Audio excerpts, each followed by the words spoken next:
ये कल हमने किया था, ये टेस्ट नंबर 3 और इसका पहला पार्ट हमने किया था। आज इसका सेकंड पार्ट हम कर रहे हैं जिसमें अगले 15 क्वेश्चन है। अच्छा, स्टार्ट करते हैं क्वेश्चन नंबर 16 से।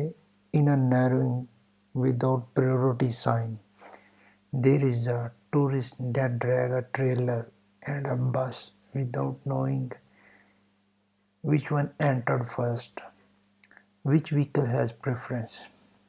और ये साइन है, और इस साइन का मतलब ये है कि रोड आगे से नैरो है, तंग है, ये बता रहे हैं। वो क्वेश्चन वो ये कह रहा है कि ये तंग रोड है, ये साइन लगा हुआ है, तो मतलब ये साइन 2 वे है, आगे से आ भी रही है और दूसरी साइड दोनों तरफ से ट्रैफिक आ रही है। वो कह रहा है एक तरफ से बस एंटर हो गई है और एक तरफ से एक गाड़ी एंटर है जिसके पीछे इसका ट्रेलर भी है। वो ट्रेलर होता है जो वो उन्होंने कुछ ना ट्राली वगैरह लगाई होती है। अगर उनको नहीं पता कि पहले कौन एंटर हुई है, प्रेफरेंस किसकी है, तो इस सिचुएशन में क्या करना चाहिए दोनों को। Whoever has the reverse more distance, इस ए में कह रहा है कि जिसको ज़्यादा डिस्टेंस हो और रिवर्स करने के लिए, मतलब जो ज़्यादा आगे आ गई हो। बी में कह रहा है द बस, सी में कह रहा है the tourism that drag the trailer. तो इसका सही आंसर क्या है, द टूरिज्म, जो गाड़ी जिसके पीछे ट्रेलर भी है, क्योंकि बस को रिवर्स जाने में आसानी होती है निस्बत कि वो जो गाड़ी या टूरिज्म जिसके पीछे वो ट्रेलर है, वो गाड़ी वो क्योंकि ट्रेलर वाली थोड़ी मुश्किल से बैक में जाएगी तो उसकी प्रेफरेंस होगी। ये इन केस के दोनों को पता नहीं है प्रेफरेंस किसकी है और दोनों आगे, अदरवाइज वो कुछ रोड पे लिखा होता है। नेक्स्ट जी, from what age does mortality increase significantly in traffic accident. कहता है कि किस एज से मोर्टेलिटी वफ़ात जो है ना वो अमवात ज़्यादा बढ़ जाती हैं। फ्राम द एज ऑफ 15 और 16 बाय मोपर ड्राइवर, कि 15-16 साल की एज से मोपर ड्राइवर, ये जो छोटे बाइक्स वगैरह होती हैं उन मोपर कहते हैं उनको। From age of 29 there is no specific, कि कोई एज नहीं है। तो इसका क्या, from age of 15 to 16 by मोपर ड्राइवर, क्योंकि वो यंग जनरेशन होती है, वो ज़रा ड्राइवर, एक तो कार में वैसे भी सेफ्टी होती है, तो बाइक पे स्कूटर पे ज़रा इतनी सेफ्टी नहीं होती, फिर उसको ज़रा तेज़ चलाते हैं और अगर उनका एक्सीडेंट होता है तो उसमें चांसेस ज़्यादा होते हैं डेथ होने के। 18 में जी, in favourable visibility condition to avoid the appearance of fatigue during prolonged drive, it is the best to rest। वो कह रहे हैं कि इन फेवरेबल विजिबिलिटी कंडीशंस, के आपकी जो विजिबल कंडीशन है आपको दिखाई अच्छा देने, मतलब सुस्ती ना हो, जिसे आम लफ्ज़ में कहते हैं कि आप अगर ये चाहते हैं कि आपको सुस्ती ना, ड्राइव करते हुए सुस्ती ना आए, नींद ना आए, तो फटीग नॉर्मली होता है, वो सुस्ती और नींद की हालत जो होती है, उससे बचने के लिए वो क्या आपको करना चाहिए, या रेस्ट कितनी होनी चाहिए उसकी। Every 3 hours, at least half an और एवरी 2 आवर्स। इसका जवाब है इसका एवरी 2 आवर्स, 2 घंटे बाद आधा घंटा आपको 25 मिनट 30 मिनट कम से कम रेस्ट जो है वो लेनी चाहिए। 2 घंटे की प्रोलॉन्ग ड्राइव करते वक्त, मतलब कंटिन्यूसली आप ड्राइव कर रहे हैं। 19. To an ambulance that use only the special light signal, should it be given way। जो एम्बुलेंस है, एम्बुलेंस क्या, एक डॉक्टर जो होता है उस पर स्पेशल लाइट होती है। नॉर्मली वो जब आप जा रहे होते हैं रोड पे तो वो इस तरह का कोई सायरन या कुछ नहीं देते जब वो खाली जा रहे होते, लेकिन जब एमरजेंसी में होते हैं उन्होंने एक सायरन भी देना होता है और उनकी लाइट भी एक स्पेशल होती है। जब बहुत ज़्यादा इमरजेंसी होती है तो वो सायरन देती हैं, अदरवाइज़ वो सिर्फ लाइट के साथ ही जाती हैं थोड़ी एमरजेंसी। ओके, क्या उसको रास्ता देना चाहिए। No, since it must always be use a conjunction with auction. अब वो बात कर रहा है कि नहीं, तब तक नहीं देना चाहिए जब तक वो साथ में अलार्म वो सायरन भी बजाए। तो इसका आंसर है कि यस, उनको देना चाहिए अगर वो लाइट के भी साथ होते हैं। सिर्फ ये पुलिस वाले को भी ऐसे ही है कि पुलिस वाले के लिए ज़रूरी नहीं है कि वो उसी सूरत में उसको रास्ता दें जब वो अपना सारन हॉर्न जो बजाए। तो वो लाइट के भी स्पेशल केस होते हैं, वो लाइट में भी करते हैं, उनको रास्ता दे देना चाहिए। When due to the breakdown tourism travel on a highway at abnormally reduced speed, where will it go? वो कह रहे हैं कि जी हाईवे पे आप जा रहे हैं, अभी गाड़ी को मसला हो गया, आपके ब्रेक फेल हो गए, कुछ भी हो गया, तो इस सूरत में आपको क्या करना चाहिए? On the right line, and if it is seriously disturb the traffic, you must drive along the shoulder. पहली तो बात है कि जब आप हाईवे मोटरवे पे जा रहे होते हैं तो एक नॉर्मल स्पीड के आपको राइट लाइन की तरफ चलाते हैं आप। जो लेफ़्ट वाली होती है पर लाइन होती है वो ज़्यादा स्पीड के लिए होती है, ओवरटेक के लिए उसको खाली छोड़ा जाता है।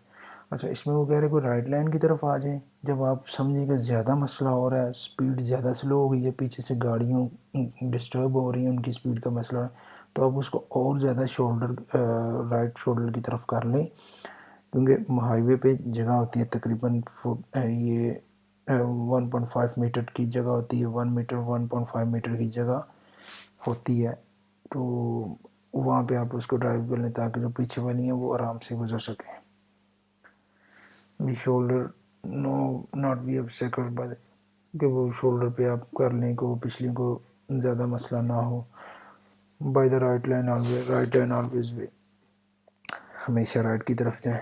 लेकिन ये तीनों ये है तीनों सही हैं, शोल्डर वाले भी राइट वाला भी, लेकिन इसमें मोर अप्रोप्रिएट जो सबसे ज़्यादा सही है वो ये है कि राइट पे जाएं पहले तो नॉर्मल, अगर ज़्यादा मसला है तो फिर शोल्डर की तरफ जाएं।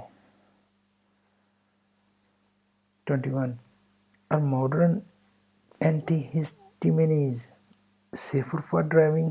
मॉडर्न एंटीहिस्टामिन्स क्या है? ये मॉडर्न पिल्स होती हैं ये ड्राइविंग के लिए ना, सुस्ती वगैरह के लिए कुछ होती है, वो कह रहे हैं वो जो ज़्यादा तरीक़ाकार है उनका पिल्स वगैरह का वो मेडिसिन वगैरह वो सेफर है ड्राइविंग के लिए? No, they produce dryness like other antihistamines. वो कह रहे नहीं, ये जो मॉडर्न भी हैं ये भी वैसे ही इनका अमल होता है जिस तरह दूसरी पुरानी मेडिसिन थी कि सुस्ती आ जाती है, ड्राउनेस आ जाती है आपको।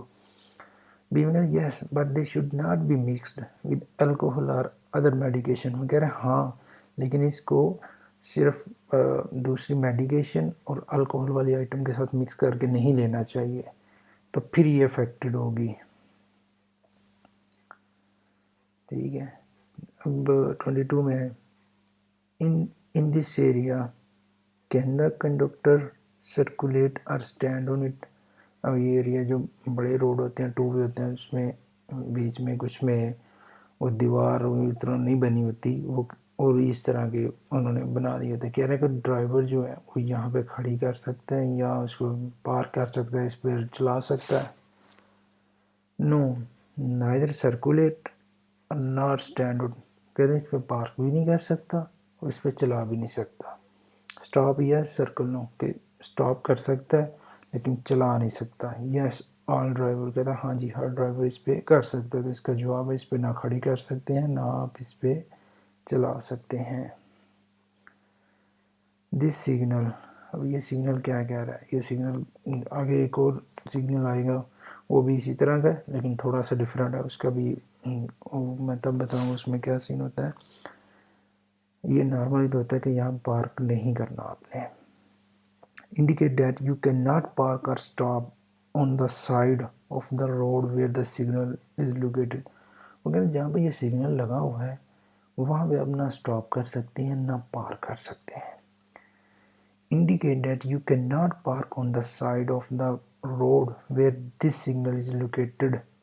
कह रहे हैं जहाँ पे ये सिग्नल लगा हुआ उस साइड पे आप पार्क नहीं कर सकते। indicate that the parking is limited in duration। वहाँ पे पार्किंग लिमिटेड ड्यूरेशन के लिए and the parking start time must be indicate. जहाँ पे ये साइन लगा हुआ उस साइड पे उस रो की तरफ आप पार्क नहीं कर सकते और वहाँ पे लिमिटेड पार्किंग सॉरी स्टैंड नहीं कर सकते, मतलब रोक नहीं सकते, पार्क कर सकते हैं लेकिन वो लिमिटेड पार्किंग के लिए होता है, वो पर टाइम इंडिकेट होता है उस पर टाइम की वजह से बताना होता है, टाइम का भी। तो इसका सी सही होगा। How many rear view mirrors will a maximum of tourism take. एक कार जो टूरिज्म होती है उसके maximum rear view back side वाले मिरर मैक्सिमम कितनी तादाद में होते हैं? 2, 4, 3। और इसका मैक्सिमम का मिनिमम का नहीं पूछ रहा, मैक्सिमम उसके 3 होते हैं जो बैक साइड वाले होते हैं। This signal prohibited. अब ये सिग्नल है, एक पीछे जो सिग्नल गुजरा था वो पार्किंग के लिए था, और ये सिग्नल जहाँ पे ये लगा हुआ है यहाँ पे अपना पार्क कर सकते हैं ना आप स्टॉप कर सकते हैं। पीछे वाला जो है वहाँ पे स्टॉप नहीं कर सकते, पार्क कर सकते हैं। Park but not, but let stop, stop and park, stop but not. अब प्रोहिबिटेड ये सिग्नल किस चीज़ से रोक रहा है? स्टॉप से भी रोक रहा है और पार्क से भी रोक रहा है। In this reduced visibility curve it is allowed to change direction। तो कह रही ये कर्व वाली रिड्यूस विजिबिलिटी है, मतलब यहाँ सही नहीं नज़र आ रहा, ऊपर से कर्व भी है, मोड़ भी आ रहा है, तो यहाँ पर डायरेक्शन चेंज करना इस पर अलाउड है। डायरेक्शन चेंज मतलब अब ये रो में जा रहे हैं और एकदम से आपने इस रो में जाना है, ये अलाउड है या नहीं? Yes as long as vehicle that are behind are not obstruct. कह रहे हाँ कर सकते हैं जब आपके पीछे आने वाली जो गाड़ी है वो डिस्टर्ब नहीं हो रही, उसको नहीं मसला हो रहा। No in any case yes because there is a no sign prohibited. कह रहा हाँ कर सकते हैं क्योंकि इस पर कोई साइन नहीं लगा हुआ कि यहाँ पे आपने चेंज डायरेक्शन नहीं करनी। तो ये इसकी विजिबिलिटी रिड्यूस विजिबिलिटी है, सही नज़र नहीं आता, तो इसके पे आप नहीं कर सकते, मतलब दिस केस आप नहीं कर सकते। 27 where will a moped be placed to turn left on the interurban road। ये इंटरअर्बन रोड है, आप जा रहे हैं इंटरअर्बन रोड पे, तो यहाँ पे मोपड़ को कहाँ पे चलना चाहिए? मोपड़ ये जो छोटी सी मोटो होती है 50 cc वाली, इसकी निशानी होती है, इसका नंबर प्लेट येलो भी होता है, एक तो होती 50 cc की नंबर प्लेट भी इसका येलो होता है। This central park of your own, वो कह रहा है अपनी लाइन के बीच में आप चल सकते हैं। If there is no specific line to make the turn it will be located on the right outside of the road. वगैरह इसके लिए अगर स्पेशल लाइन नहीं बनी हुई तो उसको अपने राइट साइड पे ही चलना चाहिए। तो ये इसका आंसर सही है।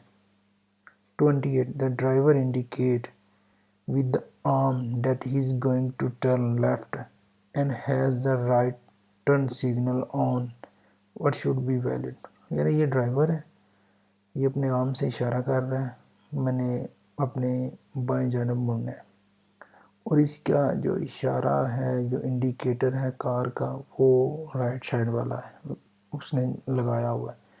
तो इस केस में आप पीछे वाला ड्राइवर जो है आप कौन सा उसके फॉलो करेगा? उसके बाजू को फॉलो करेगा या उसकी कार के इशारे को उसके फॉलो करेगा?